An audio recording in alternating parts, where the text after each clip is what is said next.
জামালপুরের বকশীগঞ্জ উপজেলার বকশীগঞ্জ রৌমারী মহাসড়কে একমাত্র বেইলি ব্রিজটি ঝুঁকিপূর্ণ হয়ে পড়েছে। জোড়াতালি দেওয়া ওই বেইলি ব্রিজ দিয়ে প্রতিদিন মালবাহী ট্রাক, যাত্রীবাহী বাস সহ কয়েক হাজার যানবাহন চলাচল করছে। এতে প্রায় ঘটছে ছোট বড় দুর্ঘটনা।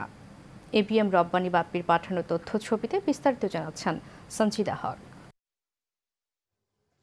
বকশীগঞ্জ উপজেলাটি কৃষির উপর নির্ভর উত্তরাঞ্চলের জনগুরুত্বপূর্ণ একটি উপজেলা। এই সড়কের বেইলি ব্রিজ সংস্কারের অভাবে নুয়ে পড়েছে সময়ের সাথে। এতে দুর্বিষহ হয়ে পড়েছে যাতায়াত ব্যবস্থা। সানন্দবাড়ি, তারাটিয়া, সারমারা সহ লোকজনের একমাত্র চলাচলের মাধ্যম এই ব্রিজটি। গত 5 বছর আগে বন্যায় ভেঙে যাওয়ার পর কোনো মতে জোড়াতালি দিয়ে মেরামত করা হয়েছিল সারমারা টালিয়াপাড়া ব্রিজটি।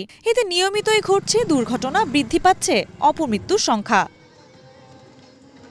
স্থানীয় এলাকাবাসীরা জানায়, ভেঙে যাওয়া পাকা ব্রিজকেই ব্যবহার করা হয়েছে উপর দিয়ে দেয়া বিকল্প স্টিল ব্রিজের খুঁটি হিসেবে। তবে সংশ্লিষ্টদের নজরে আছে কিনা সেটা নিয়েও প্রশ্ন তুলেন এলাকাবাসী।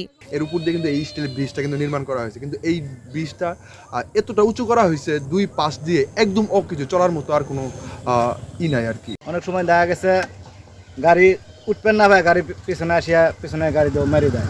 মানে এই রাস্তা দিয়ে চলাচলটা অনেক রিস্ক, খাতে পড়ে যাওয়ার সম্ভাবনা আছে ভাই। এখানে এমন কোনো দিন নাই অ্যাক্সিডেন্ট না হয়, প্রতিদিন অ্যাক্সিডেন্ট আছে, ছোট বড় অ্যাক্সিডেন্ট হতেই থাকে। এখানে প্রতিনিয়ত আমরা হয়রানি হচ্ছি। যে মনে করেন ধাক্কা দিলাম, একটা গাড়ি লোড হইলে বা একটু খালি হইলেও আসতে চায় না, যে নামার সময় অনেক কষ্ট হয়। এ বিষয়ে দ্রুত প্রয়োজনীয় ব্যবস্থা গ্রহণের আশ্বাস দিলেন এই কর্মকর্তা। ব্যাপারীপাড়া ব্রিজটি যেটা আমাদের নির্মাণ করা হবে, এটির দরপত্র আমরা ইতিমধ্যেই আহ্বান করেছিলাম, কিন্তু কোনো যোগ্য ঠিকাদার না পাওয়ায় আমরা এটা আবার পুনরায় দরপত্র আমরা আহ্বান করব। এটি প্রক্রিয়াধীন আছে, আমরা খুব শীঘ্রই এটি দরপত্র আবার পুনরায় আহ্বান করব। ব্রিজটি মেরামতের মাধ্যমে জনদুর্ভোগ দূর হবে, এমনটাই প্রত্যাশা সংশ্লিষ্টদের।